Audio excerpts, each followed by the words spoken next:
Hello everyone, and welcome back to Horror Talks with Tate. I'm Tate, your host. It's a pleasure to return to your head. In this podcast, join us as we dive deep into the characters, themes, director cuts, and more.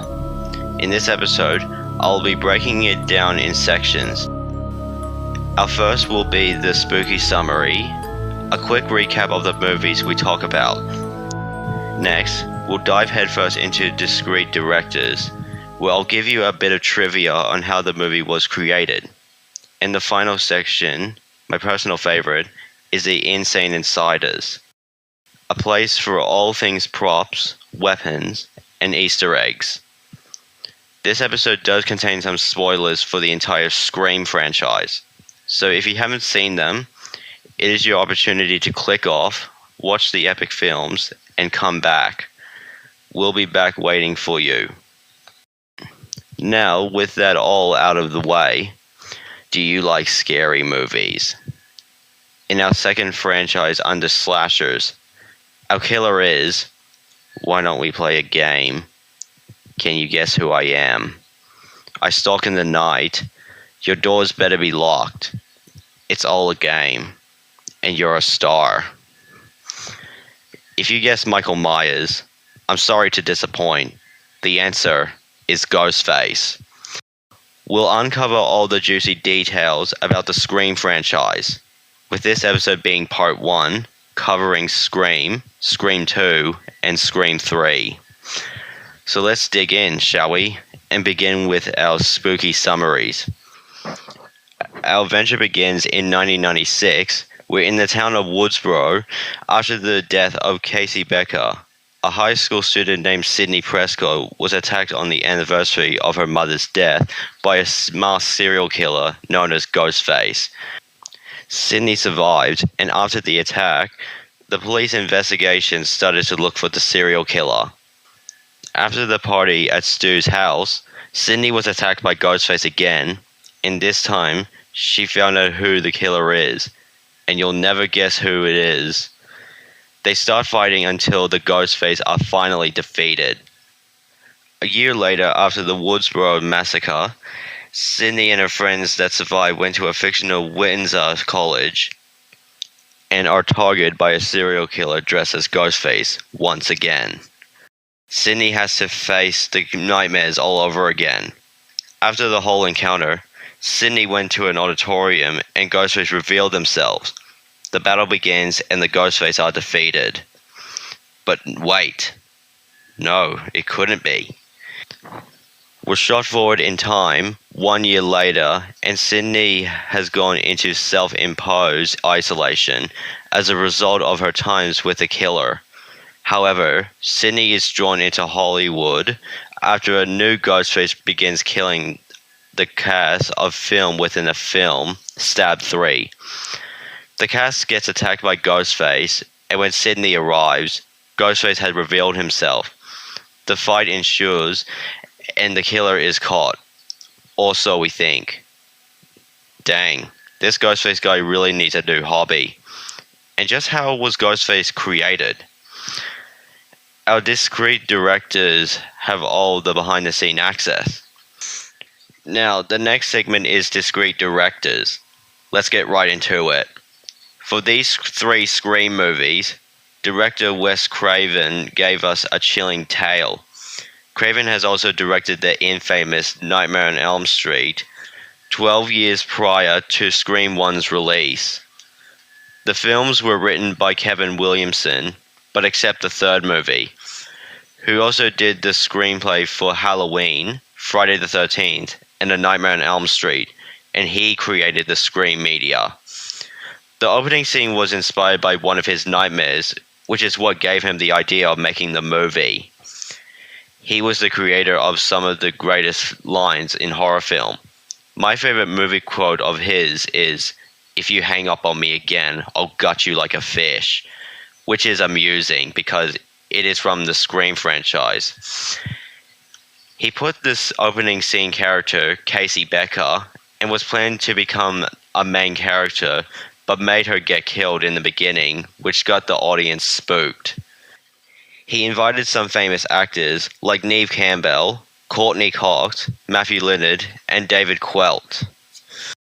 Aaron Kruger, who did the work on The Ring and The Ring 2, has written the third movie because Kevin Williamson was unable to write the third film, but he had only produced it. The foreshadowing of the three movies is that when you hear the phone ringing and one of the characters answers it, you'll hear a creepy voice, which means it's Ghostface, who is calling them before murdering them. Ghostface gives them a trivia, and if they get it wrong, they'll die. Now let's talk about the behind the scenes for all three movies. The filming locations of the movie were in Woodsboro, California, Santa Rosa for the high school, and Tamales in California. The film began development in 1995 with a budget of $15 million and was titled Scary Movie, but was later changed as Scream after the title sounds like it's a comedy movie. Filming began on the 15th of April 1996 and was wrapped on the 14th of June 1996. The film was released on the 20th of December 1996 and got a worldwide box office of $173 million. And it has been added as one of the greatest horror films ever made, with an IMDb score of 7.4 out of 10 and a Rotten Tomatoes score of 81%. After the success of Scream, the sequel began development in March 1997 with a budget of $24 million. Filming began on the 15th of June 1997 and was wrapped up on the 28th of August 1997. They planned on releasing the film on the 12th of December, but was moved to the 19th of December 1997 and got a worldwide box office of $172.4 million. This second film was just as successful as the first one, with an IMDb score of 6.3 out of 10 and a Rotten Tomatoes score of 82%. The filming locations were in South Pasadena in Rotelo Theaters for the opening scene, East Pasadena, Atlanta, Malibu in California, Acne Scott College, and the UCLA in Los Angeles. Now, Scream 3 was planned while they were writing the first and second film script and was in development while they were working on Scream 2. They planned on making Scream 3 the final installment of the franchise, but decided, with how popular the franchise was becoming, to make a fourth one. Filming began on the 6th of July 1999 with a budget of $40 million and was wrapped on the 29th of September 1999. But in January 2000, the ending of the film was refilmed. The film got released on the 4th of February 2000 and got a worldwide box office of $161.8 million. Scream 3 scored 5.6 out of 10 on IMDb and 41% on Rotten Tomatoes. The filming locations were in and around Hollywood, San Fernando Valley, MacArthur Parks, Beverly Hills, Hollywood Hills, and Silver Lake. Now, my final segment is Insane Insiders. Let's talk about how they're all linked together. The most obvious similarity is that they share the same villain, even though they're different people in the same costume. They have the same kind of story because it's a murder mystery type of franchise, of course. We also got main characters who survived the entire franchise.